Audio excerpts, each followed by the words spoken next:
Dear LLSP alumni and alumni, welcome to the first interview of our 2021 Lunch and Learn series. You may recall I said earlier that our 2020 series would be focusing on scholarship or leadership. So today we are definitely focusing on scholarship. Our guest today is Dr. Zahra Seif-Amirhosseini.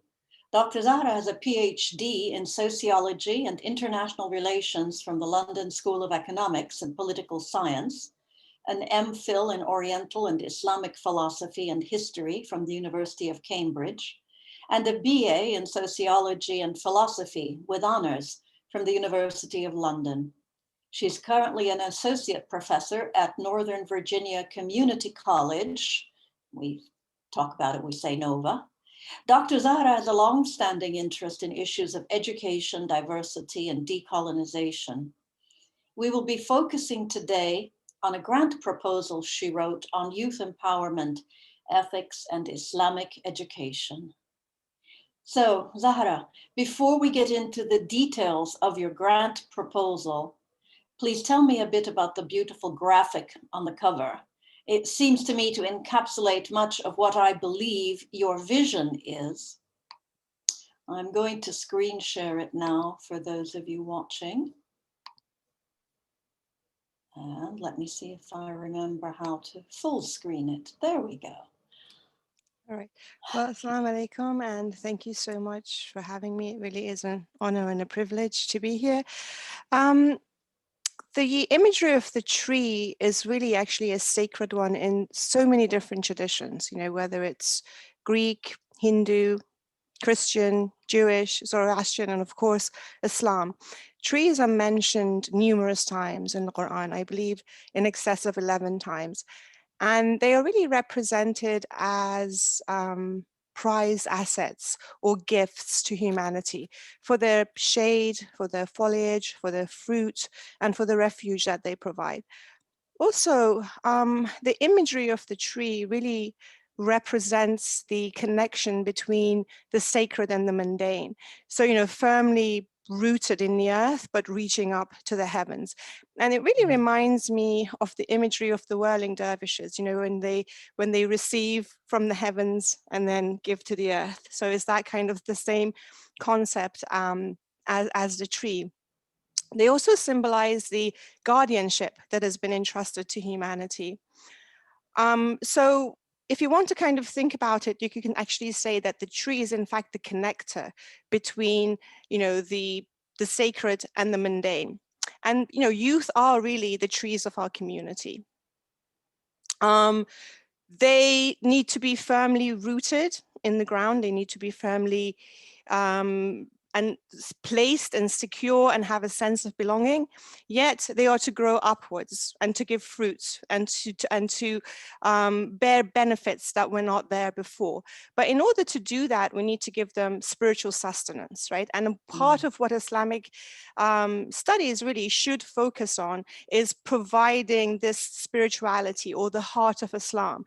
So if you think about, any kind of faith, it really is a state of the heart, is a change in your heart that brings about all other changes in your life. Yes, the physicality, the rituals, the obligations are important in order to purify the heart, but it's all about the heart. It's all about engaging with the heart.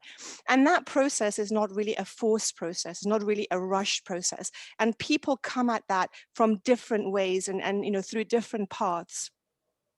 And Islamic education should really then encompass this. It has to be holistic, not dualistic. Like, we shouldn't be dividing things up between here and now or, heavenly. It's all one world view.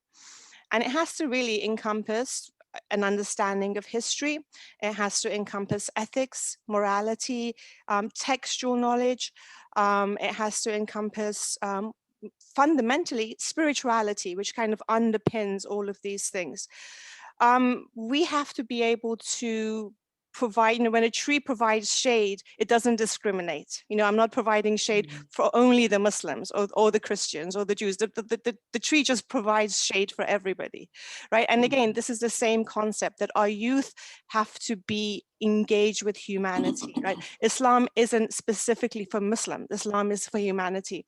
And in order for us to really raise youth that are confident in their faith, they need to be engaged with humanity. And I know sometimes it runs counterintuitive because we have the tendency to be scared of the other, to want to kind of protect our communities.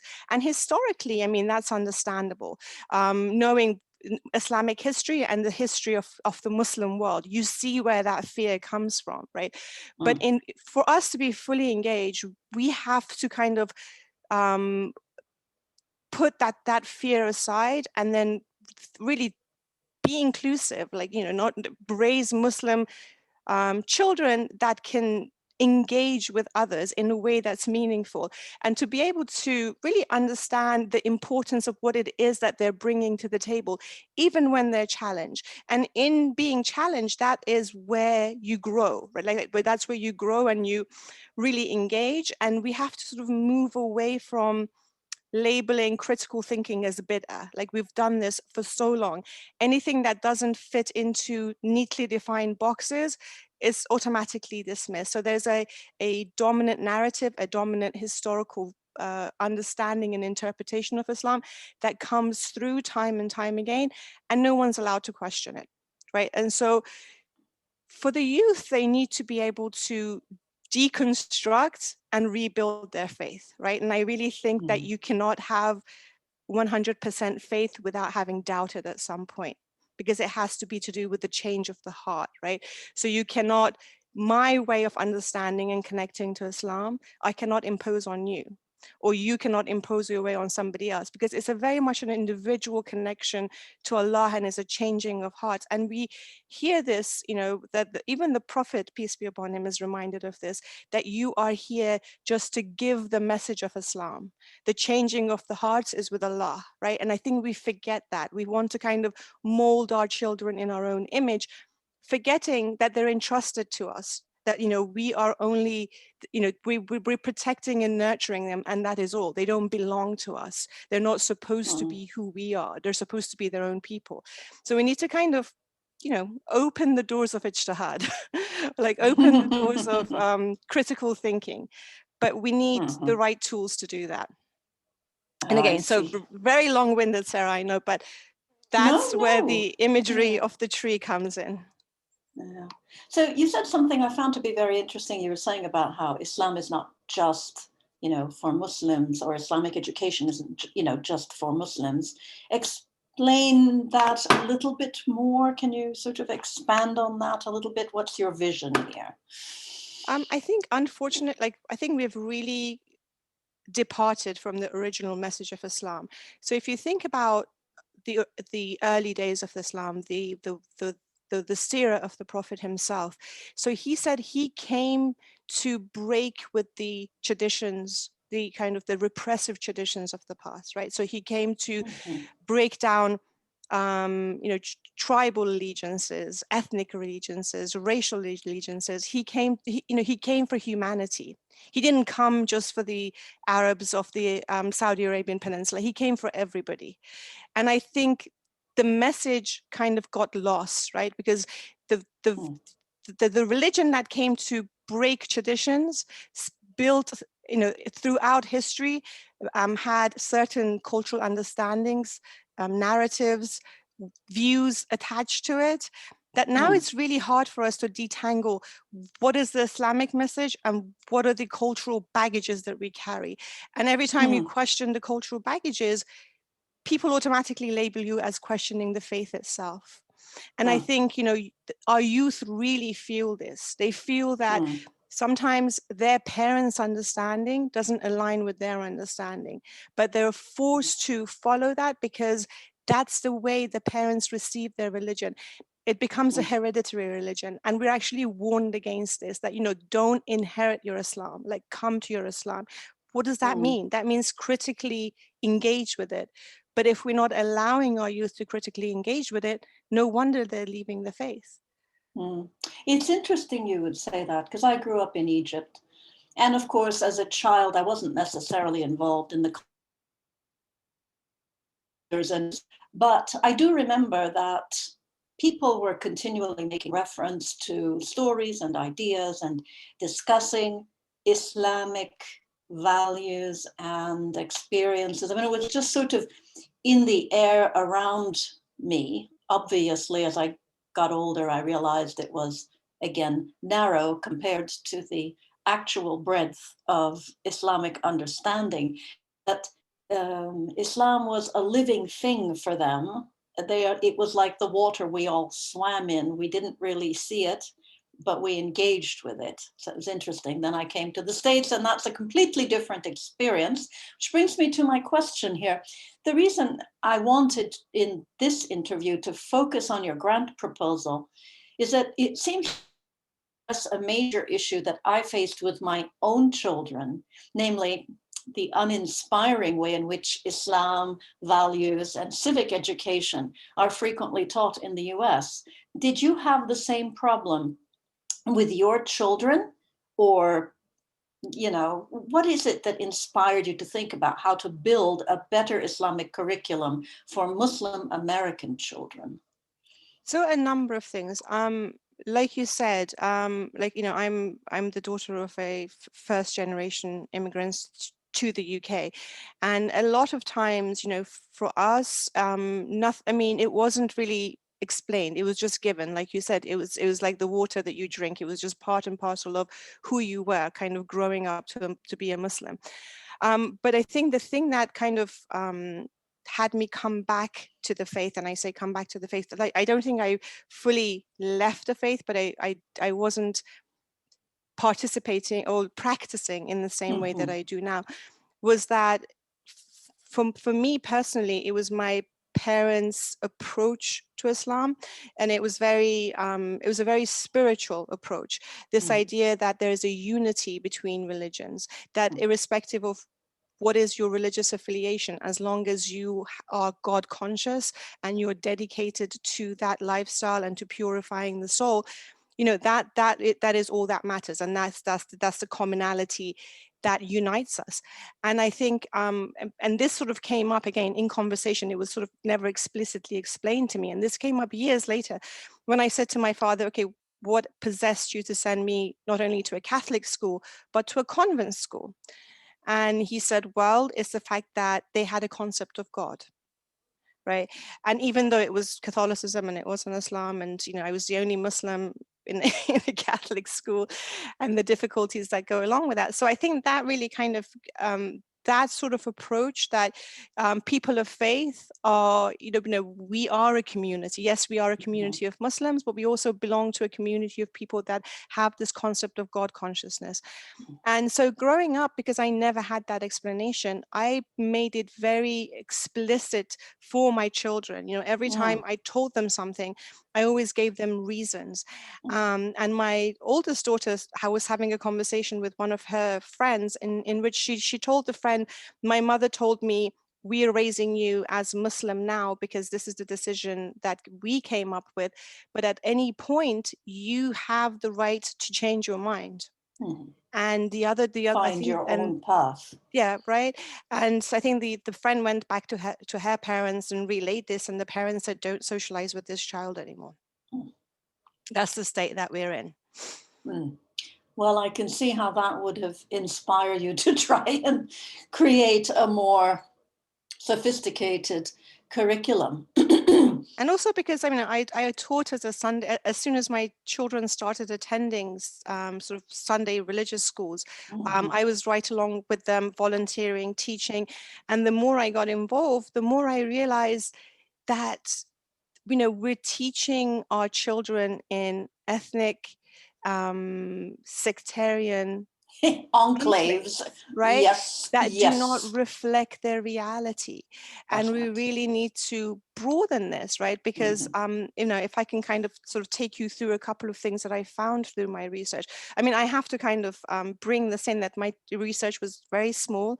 It was sort of very focused, and I this doesn't, what I found, I do not claim to represent the reality of all Muslims in the US. It's a very specific and a very small sample, but nonetheless, I'll share my... Based on what you're telling me, I recognize it. So go ahead and give us some of your details. Yeah, so I mean, I'll tell you what I found. So one of the things that I found is actually I interviewed over 100 students. And what I found was, so they had this whole section on identity.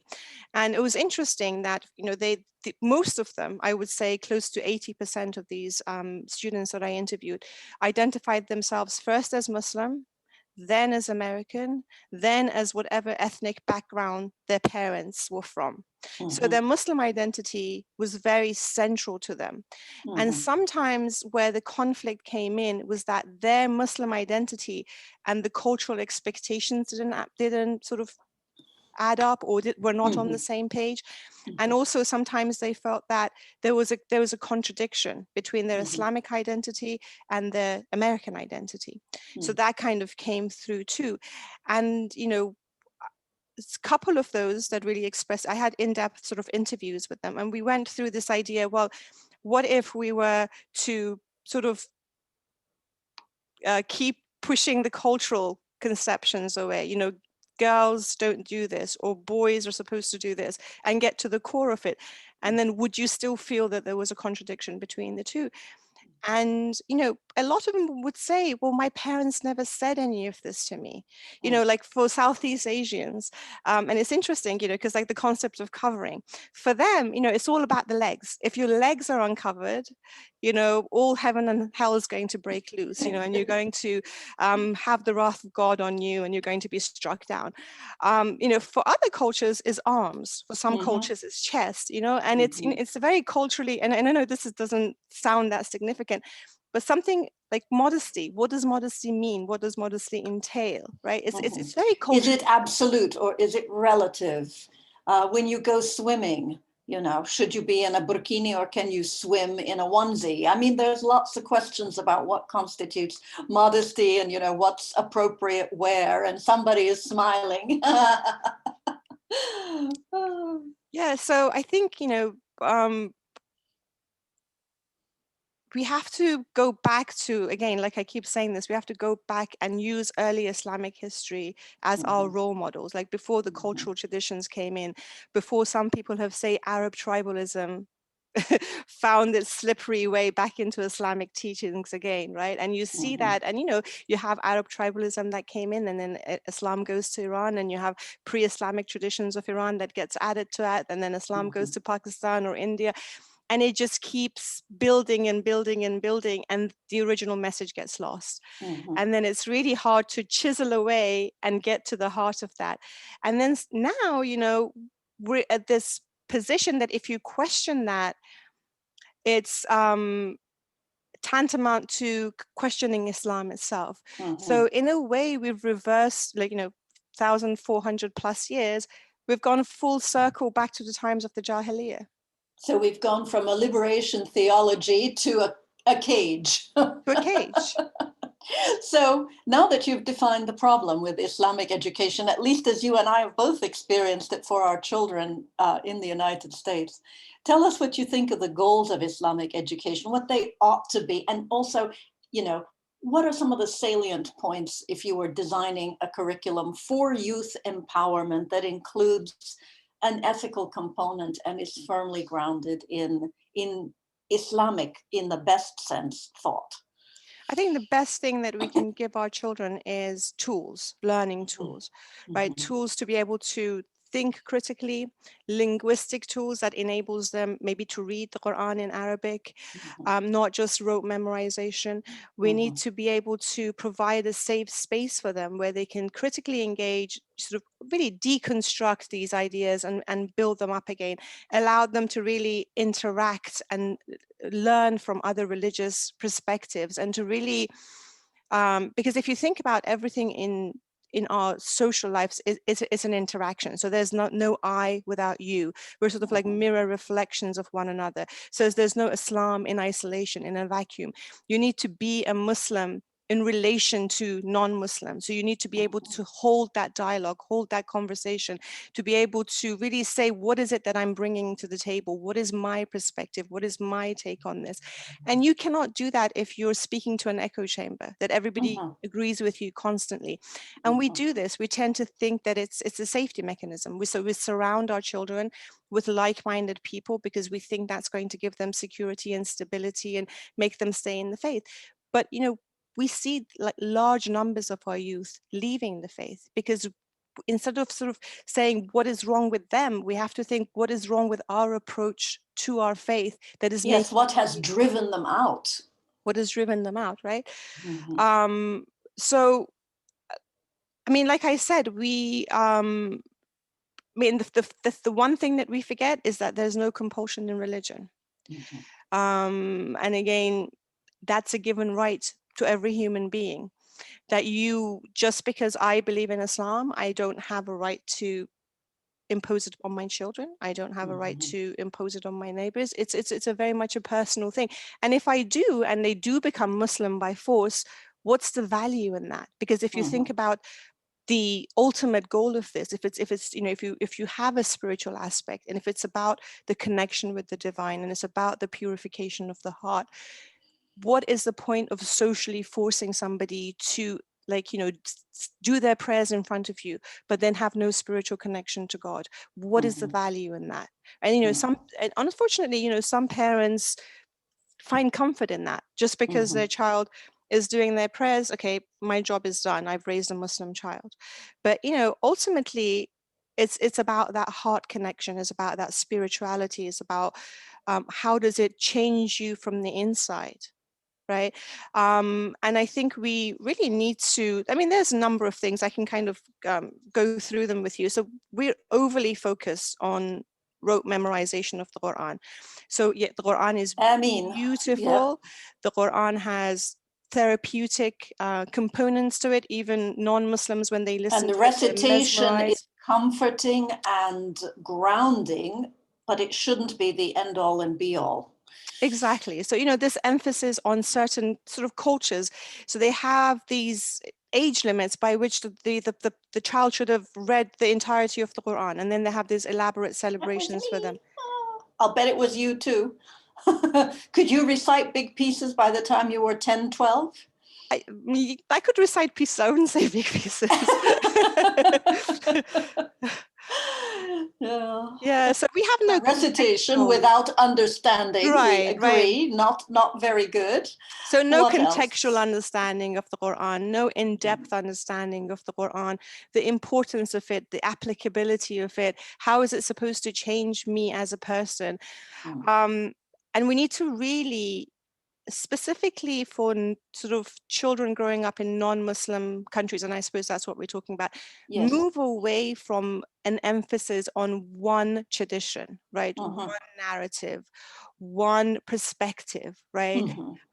Being a minority, you know, being a Muslim minority and also being a minority within the Muslim community as a Shia, I really feel this. I feel that the Shias are continuously apologetic, even if they bring something to the table, is with fear and, you know, with apology, and we're sorry, and, you know, this is our tradition, and it really shouldn't have to be that way, right? It certainly should not. We should have respect for everyone's traditions. We should have multiple, and we should allow our children multiple perspectives. You know, just because, you know, Islam makes sense to me through the Shi'i lens, it doesn't mean that it's going to make sense to my children through the same lens, right? So we have to give them the gift of multiple perspectives. We have to or they might end up in a sushi marriage where they go out and find themselves a Sunni mate. You know, I mean, there's actually a group here in Northern Virginia and Maryland called NUMI, and they're very much dedicated to this concept of like getting past these sectarian cultural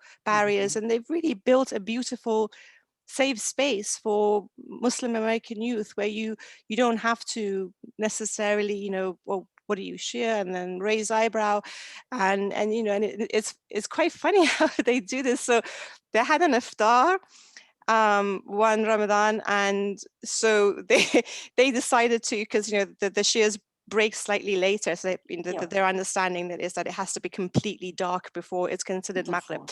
So they prayed between the two We'll just split times, the difference. right? They prayed between the two times, and the younger population were fine. The parents in the room were horrified. Right? They were like, no, no. And a lot of them didn't join the congregational prayer. So, right. Which is too bad, because that's really a jumping off point for a discussion about that, frankly. And I guess you can see how young people are more flexible mentally and more open to trying new things, whereas I guess the parental generation have some pretty rigid ideas.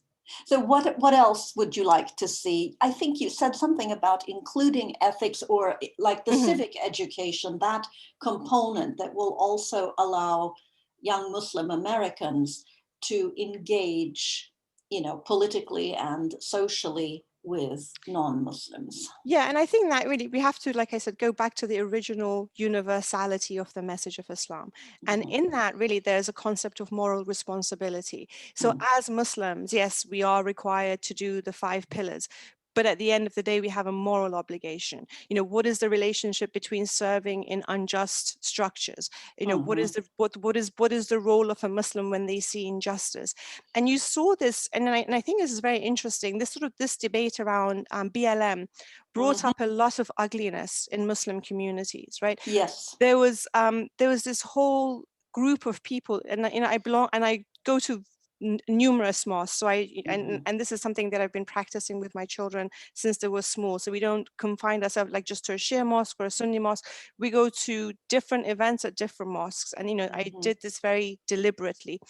So I follow like sort of different mosques and the kind of discussions that they had.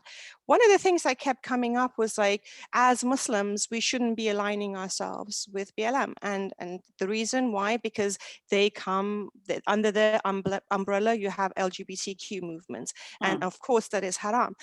And okay, irrespective of your take on that, it doesn't take away from the injustice that this other group have suffered and are suffering and are objecting to. And that should be a reason to join them. You're not adopting every single aspect of everything. You're simply, providing, you're being a good ally without being a nitpicker.